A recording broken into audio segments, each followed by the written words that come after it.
We thought during the offseason that the Texas-Baylor game would produce one participant for the Big 12 championship game. Of course, we thought it was going to be the Longhorns, but it appears it's going to be the Baylor Bears despite a 25-point letdown against Oklahoma in Waco last weekend.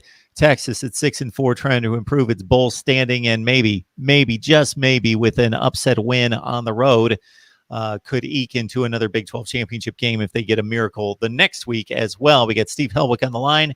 You can join him at Hustle Belt and also Underdog Dynasty on SB Nation.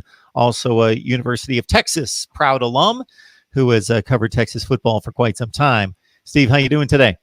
I'm doing excellent. It's a Tuesday night, and we have college football on tonight too, so nothing can be wrong with that. Who's playing tonight? Tonight we have the Northern Illinois Huskies and the Eastern Michigan Eagles, and we also have the Bowling Green Falcons versus the Ohio Bobcats. Tuesday night action, ESPN2 and ESPNU. As a proud alum of a MAC school myself, I should be more on top of that, but I tap Steve's knowledge for the MAC, and we will get to that in just a minute.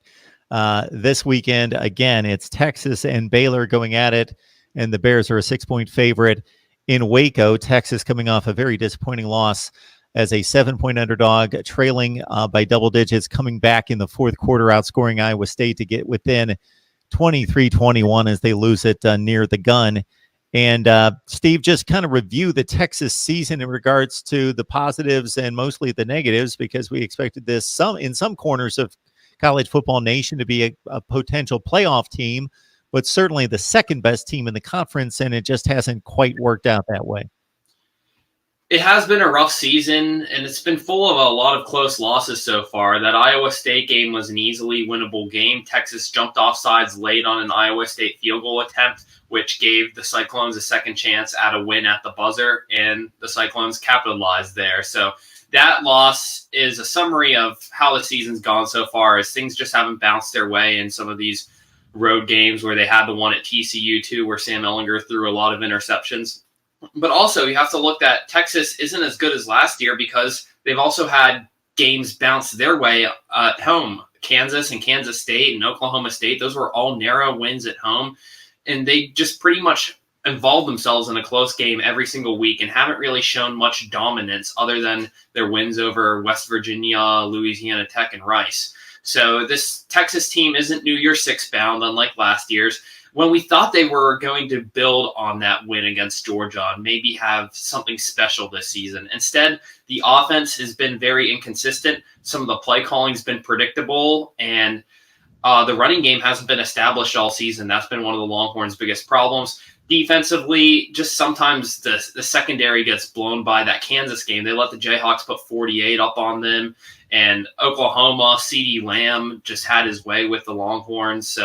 So many times the secondary's been burned this year, and Texas has been unable to recover from some of that. So right now they're sitting at 6-4. The committee rankings come out tonight. I do not expect the Longhorns to be ranked. If any 4-loss team does get ranked, I think it would be Iowa State, considering their 4 losses are to Iowa, Oklahoma State, Baylor, and Oklahoma, who will all be ranked. I do not expect the Longhorns to be in the poll anymore, but Texas is still technically alive for the Big 12 title game. That would probably involve relying on Baylor to lose to Kansas, which is a very dangerous scenario if you're hoping for Kansas to beat a Big 12 team in order for you to get in. So they are still technically alive for that, even if they win at Baylor this weekend. Baylor would only have 2 Big 12 losses. Texas would have 3.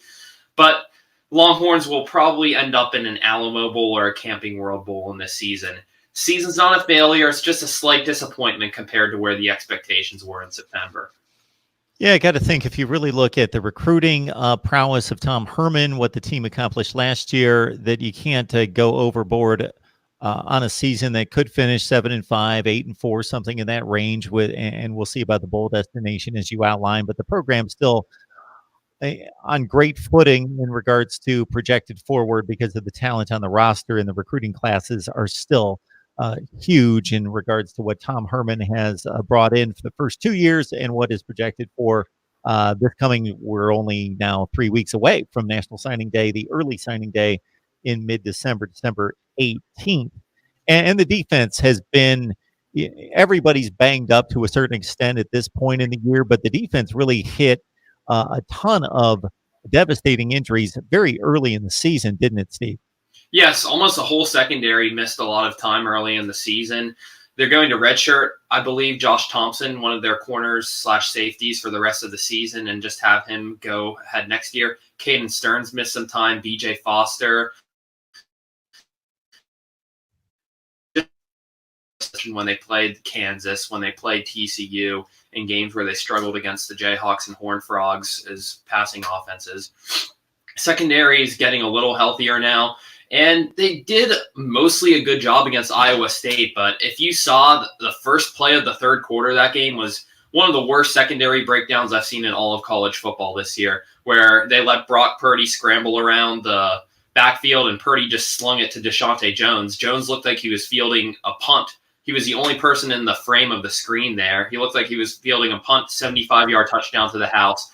Just an awful secondary breakdown by the Longhorns there. But other than that, they did allow over 300 passing yards to Brock Purdy, but they still only allowed 23 points in the game. So that's not the worst defensive performance. I'd blame the Iowa State loss more on the offense.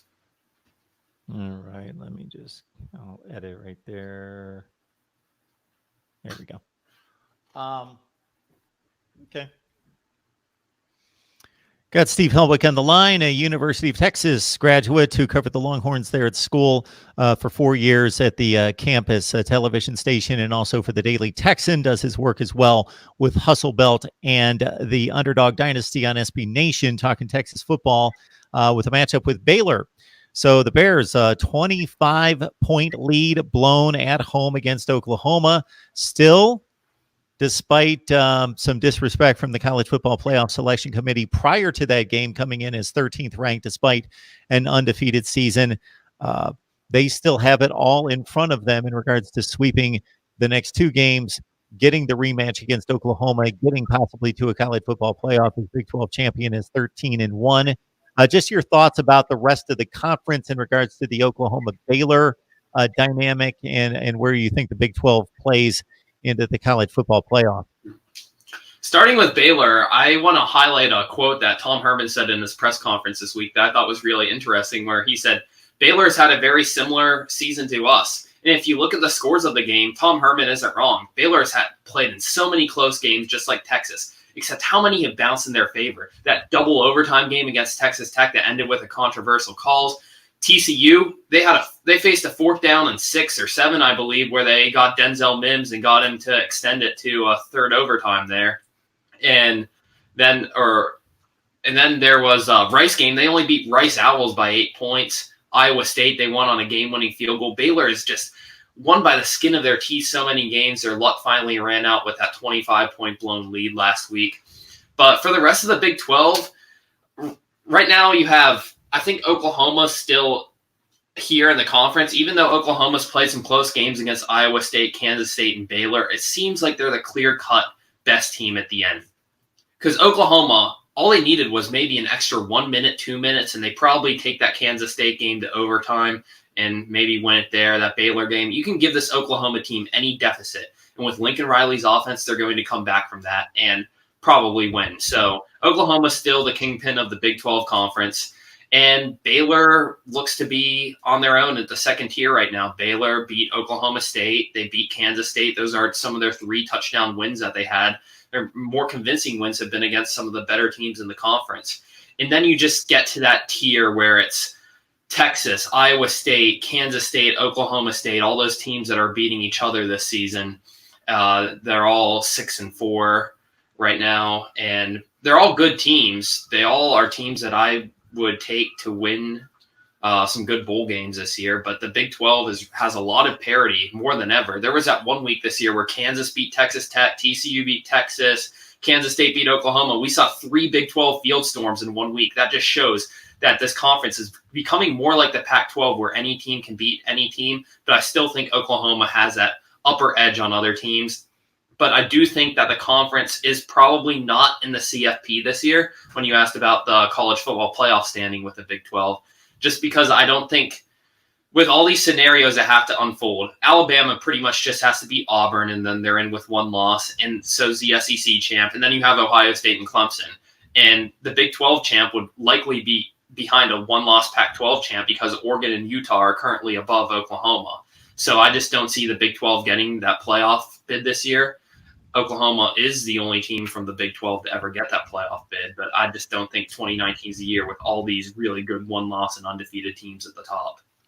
Steve Helwick on the line breaking down Big 12 football for us with Texas taking on Baylor. And, of course, the Bears a 6-point favorite, even though you would say that the roster depth and talent goes Texas's side.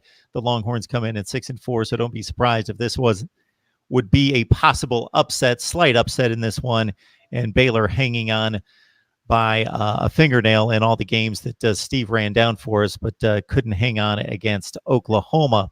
Steve, we appreciate you stopping by to break down Oklahoma, Texas, and the Big 12. Thank you. I'm looking forward to all the Big 12 and the Texas Baylor game this weekend.